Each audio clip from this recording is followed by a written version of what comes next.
తెలంగాణ రాష్ట్రంలో ఎన్నికల హడావిడి కోలాహలం మొదలైంది. మరి ఈ కోలాహలం కొనెల్లుతుందా? హైకోర్టు ఏమన్నా మళ్ళా 8 తారీఖు రోజు ఇచ్చేటువంటి జరిపే విచారణలో ఏమైనా అడ్డం తగులుతుందా అంటే తెలంగాణ రాష్ట్రంలో మనం లీగల్గా ఎట్లా చూసినా కూడా ఇది ముంగటపడదు లీగల్గా. ఇంకా రెండోది ఏంటంటే బీసీలకు 42% రిజర్వేషన్ అని చెప్పారు కదా. మీరు కొన్ని మండలాలు చూడుర్రి, 25-30 దాటలే. చూసుకో ఇక 25-30 కూడా దాటలే సర్పంచ్ల దాంట్లో. మీరు చూడండి, చెక్ చేయండి. అంటే వీళ్ళు పాతదాని ప్రకారమే పోతా ఉన్నారు అన్నట్టు. దాన్ని బట్టి కొత్త లెక్కలు కాదు, పాతదాని ప్రకారమే పోతున్నట్టుగా అర్థమవుతా ఉంది ఇవన్నీ చూస్తూ ఉంటే. సరే, ఏదేమైనప్పటికీ కూడా లీగల్గా నిలబడుతుందా ఇది అని అంటే నిలబడే పరిస్థితి అయితే లేదు. ఎందుకంటే ఎంపారికల్ డేటా హైకోర్టుకు సమర్పించలేదు. డెడికేట్ కమిషన్ రిపోర్టు, తర్వాత ఇండిపెండెంట్ కమిటీ రిపోర్ట్ను ఇప్పటివరకు హైకోర్టు సబ్మిట్ చేయలేదు రాష్ట్ర ప్రభుత్వం. హైకోర్టుకు సబ్మిట్ చేయనప్పుడు ప్రత్యేకమైన పరిస్థితుల్లో రిజర్వేషన్ పెంచుకునే ఛాన్స్ ఎక్కడిది? ఇంకా అంటే ఓ తొందరి కార్యక్రమాన్ని చేసి వీళ్ళ మీద కొదిలి పెడదామనేటువంటి ఒక దుర్మార్గమైన చర్య రాష్ట్ర ప్రభుత్వం చేస్తుంది. ఇది చట్టపరంగా రిజర్వేషన్లు వచ్చిన దాఖలాలు అయితే లేవు. ఇవి రాకపోగా ఏంది దీని లక్ష్యం? ముఖ్యమంత్రి రేవంత్ రెడ్డి గారు చెప్పేది ఏంది? బీసీల ప్రాతినిధ్యాన్ని పెంచుతాం. ఎక్కడ? లోకల్ బాడీలో బీసీల ప్రాతినిధ్యాన్ని పెంచాలంటే ఇద్దరు పిల్లల నిబంధన ఎత్తేస్తే ఇంకా పెరుగుతుంది కదా. అదెందుకు చేస్తలేవు? వీళ్లకు ఇష్టం లేదు, ఈ రెడ్లకు ఇష్టం లేదు, బీసీలకు రిజర్వేషన్ ఇవ్వడానికి వీళ్ళకి ఇష్టం లేదు. కానీ వీళ్ళు నిలబడితే బీసీలు ఓట్లేయాలి ఊర్ల పొంటి. బీసీ ప్రజలారా, ఒక బీసీ తల్లి పాలు దాగినటువంటి బిడ్డలుగా ఈ దుర్మార్గులు మన రిజర్వేషన్ ఇవ్వడానికి ఎంత యాతన పెడతా ఉన్నారో చూసిరు కదా. ఈయన చేతిలో ఉన్న ఇద్దరు పిల్లల నిబంధన ఎత్తేస్తేందుకు కూడా ఈయనకి ఇష్టం లేదు.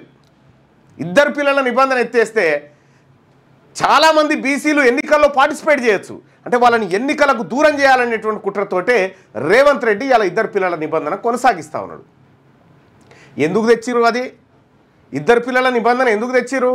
దేశంలో జనాభా పెరిగిపోతుంది కాబట్టి లోకల్ బాడీ ఎన్నికల్లో పోటీ చేసేటువంటి వాళ్లకు ఇద్దరు పిల్లలు మాత్రమే ఉండాలి అనేటువంటి నిబంధన తీసుకొచ్చారు.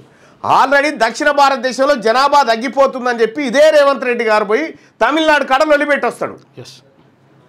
దక్షిణ భారతదేశంలో జనాభా పెరగాలంటాడు. జనాభా పెరగాలనుకుంటే ఈ ఇద్దరు పిల్లల నిబంధన ఎత్తేయాలి కదా. ఎందుకు ఎత్తేస్తలేడు? ఒకవేళ ఇద్దరు పిల్లల నిబంధన ఎత్తేస్తే బీసీ, ఎస్సీ, ఎస్టీ మైనారిటీలు ఎక్కువ మంది ఎన్నికల్లో పోటీ చేసే ఛాన్స్ వస్తుంది అన్నట్టు.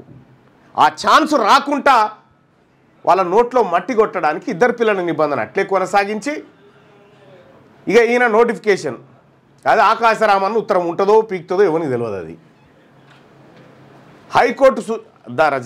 హైకోర్టు సూచనల మేరకు హైకోర్టు తుది తూర్పుకు లోబడి వ్యవహారం చేయాలని చెప్పింది.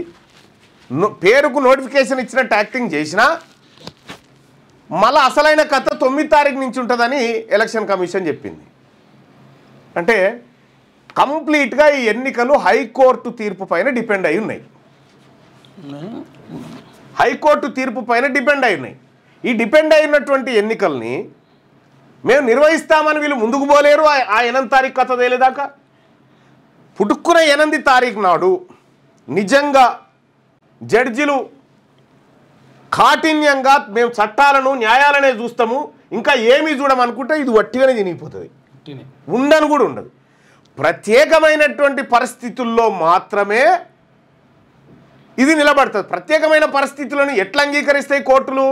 Empirical data, dedicate commission report, మీ స్వతంత్ర కమిటీ రిపోర్టు, ఈ 3 హైకోర్టుకి ఇచ్చి ఎస్ ప్రత్యేకమైన పరిస్థితులు ఇట్లా కనిపిస్తున్నాయి మాకు అని చెప్పి మెప్పించాలి. ఈ రిపోర్ట్లో ఇప్పటిదాకా బయట పెట్టలేనా? కులగణన రిపోర్ట్ లేదు, డెడికేట్ కమిషన్ రిపోర్ట్ లేదు. నిజంగా డెడికేట్ కమిషన్ రిపోర్ట్ ఎంత ఇంపార్టెంట్ అంటే సుప్రీంకోర్టు చెప్పింది త్రిబుల్ టెస్ట్లో. సుప్రీంకోర్టు క్లియర్గా ఒక డెడికేట్ కమిషన్ వేసి ఎంపారికల్ డాటా ప్రిపేర్ చేయాలని చెప్పింది. ఇక్కడ డెడికేట్ కమిషన్ వేయకుండానే బీసీ కమిషన్కు అధికారాలు ఇస్తూ ఓ దొంగ నాటకం కట్టబోయిన తర్వాత హైకోర్టులో కేసు పడి హైకోర్టు వెంటనే ఆదేశించింది డెడికేట్ కమిషన్ లేకపోతే ఒప్పుకోమని.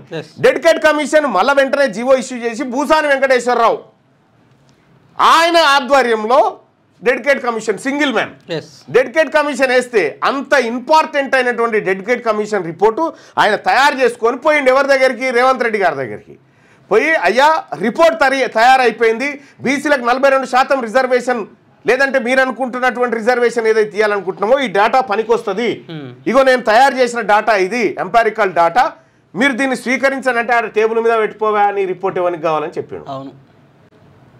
భూసాని వెంకటేశ్వరరావు డెడికేట్ కమిషన్ రిపోర్ట్ను ఏది రేవంత్ రెడ్డి అందుకున్నట్టేనన్న ఫోటో చూసిరా, ఆ టేబుల్ మీద పెట్టిపోయా ఎవరికన్నా ఇచ్చిపో అటెండర్కి ఇచ్చిపో నేను చూసుకుంటా అన్నాడు. అదే ఎందుకు పనికిరాని ఎక్కడ న్యాయస్థానాల్లో కూడా నిలబడని స్వతంత్ర కమిటీ సుదర్శన్ రెడ్డి తయారు చేసిన రిపోర్ట్ను మాత్రం ఎంహెచ్ఆర్డీకి పోయి అందుకున్నాడు. అంటే ఆయన చిత్తశుద్ధి చూడరు. అంటే బీసీలను ఎట్లా మోసం చేయాలనేటువంటి విషయంలో రేవంత్ రెడ్డి జానారెడ్డి రెడ్లంతా ఎట్లా డ్రామా ఆడుతున్నారో చూడరు. అందుకోసమే బీసీలారా మనకు రిజర్వేషన్ ఇవ్వడానికి వీళ్ళకి సిద్ధంగా లేరు. వీళ్ళే జీవో ఇస్తారు, వీళ్ళే కోర్టుకు తోలిస్తారు, వీళ్ళే వాదిస్తారు, వీళ్ళే వాయిదాలు వేస్తుంటారు, మొత్తం వీళ్ళే. అందుకోసమే ఎక్కడన్నా ఇది ఒక్కటే కాదు, నీ చేతిలో ఉన్నటువంటి 2 పిల్లల నిబంధన ఎత్తేయవు, నీ చేతిలో ఉన్న ఈడబ్ల్యూఎస్ను తగ్గియవు, కానీ వీటిని అట్లే కాపాడి అంటే మీ వాళ్ళకు దోచిపెట్టడానికి నీ ప్రభుత్వం ఉన్నట్టుగా రెడ్డి రేవంత్ ప్రభుత్వం కనిపిస్తూ ఉంది నాకు క్లియర్గా. సో తెలంగాణ రాష్ట్రంలో ఉన్నటువంటి బీసీ సోదరులకు ఇప్పుడు లెక్క తేలింది, అసలు శత్రువు ఎవడు మన శత్రువు ఎవడో లెక్క తేలిందా. ఇప్పటికైనా కూడా అర్థం చేసుకోవాల్సింది ఏంటంటే తెలంగాణలో ఉన్నటువంటి బీసీ సమాజం ఇప్పటిదాకా కూడా మనకు అవకాశాలు లేదా బీసీ సమాజానికి కొంచెం మేలు జరిగేటువంటి నిర్ణయాలు జరిగే కాడ ఎక్కడ మన మేళ్ళకు కానీ మనకు వచ్చేటువంటి సౌకర్యాలను కానీ లేదా ఇతరత్ర అవకాశాలను కానీ ఎస్సీ ఎస్టీ సోదరులు ఎక్కడ అడ్డుకోవడం లేదు. గుర్తుపెట్టుకోండి మీరు బాగా. మనం ఎంతసేపు గ్రామాల్లో ఎస్సీ ఎస్టీ సోదరులను బీసీల వైపు, బీసీ సోదరులను ఎస్సీ ఎస్టీల వైపు ఎగదోర్చి ఈ రెడ్లు వెలుమలు చేస్తున్నటువంటి రాజకీయ కపట డ్రామా ఈ 42% ఇష్యూలో క్లియర్గా కనబడతా ఉన్నది. ఎవరు తెలంగాణలో ఉన్నటువంటి బీసీలకు శత్రువు ఎవరు కామెంట్ రూపంలో చెప్పండి. ఎస్సీ ఎస్టీలా లేకపోతే ఓసీలా ఎవరు అనేది కామెంట్ రూపంలో తెలియజేయండి. 100% తెలంగాణలో ఉన్నటువంటి బీసీలకు శత్రువు ఎవడో తేలిపోయింది క్లియర్గా. అసలు జీవో ఇచ్చినోడు ఎవడు, కోర్టు వేనోడు ఎవడు, కోర్టులో వాదనలు చేసేవాళ్ళు ఎవరు, గవర్నమెంట్ తరఫున ఏజీ ఎవరు, వాస్తవానికి హైకోర్టు తీర్పులు కానీ ఇంకో కోర్టు జడ్జిమెంట్లు కానీ జడ్జిమెంట్ల కంటే బిఫోర్ మేము అనాలిసిస్ చేయడం అనేది సరే, జడ్జిమెంట్ బిఫోర్ అనాలిసిస్ చేయడం కరెక్ట్ కాకపోవచ్చు, కానీ పరిస్థితులు ఏ రకంగా ఉన్నాయనేది అంచనా వేయాల్సిన అవసరం ఉన్నది. సో అంచనా వేసేటువంటి క్రమంలో ఒక రాజకీయ పార్టీగా తెలంగాణలో ఉన్నటువంటి బీసీ సమాజాన్ని మేల్కొల్పేటువంటి ఇష్యూలో సో వాస్తవాలు ఏందన్నది తెలంగాణలో ఉన్నటువంటి బీసీ సమాజం ముందు పెట్టాల్సినటువంటి బాధ్యత మా పైన ఉన్నది కాబట్టి ఈ ఇష్యూస్ డిస్కస్ చేస్తూ ఉన్నాం అంతే.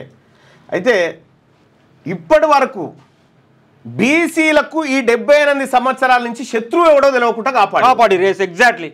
మేము ఎప్పుడైతే బీసీ వాదంగా తెలంగాణ ప్రజలకు జరుగుతున్న అన్యాయం నుంచి అసలు బీసీలు ఎట్లా నష్టపోతున్నారని తీస్తే అసలు శత్రువు ఎవడరా ఈ బీసీల కంటే ఈ రెడ్లు వెలమలని తేలింది. ఎగ్జాక్ట్లీ. సో ఈడబ్ల్యూఎస్ రిజర్వేషన్ తీసుకొచ్చి విద్యా ఉద్యోగాలను కొల్లగొడుతున్నటువంటి వాళ్ళే. ఈడబ్ల్యూఎస్ రిజర్వేషన్ ఇంప్లిమెంట్ చేసిన వాళ్ళు వెలమోళ్ళు, అమలు చేస్తున్న వాళ్ళు రెడ్డోళ్ళు. ఉద్యోగాలు ఎత్తుకపోతుంది ఎవరి మనై. మీ వ్యాపారం అభివృద్ధి కావాలని కోరుకుంటున్నారా? అయితే వెంటనే క్యూనస్ ని సంప్రదించండి. Schools, colleges, banks, shops, office promotions, land promotions, political promotions, restaurant promotions, hospital promotions, పుట్టినరోజు వేడుకలు, శుభకార్యాలు, వ్యాపారాలు ఏవైనా, సందర్భం ఏదైనా ఇప్పుడే క్యూనస్ ద్వారా తెలియజేయండి.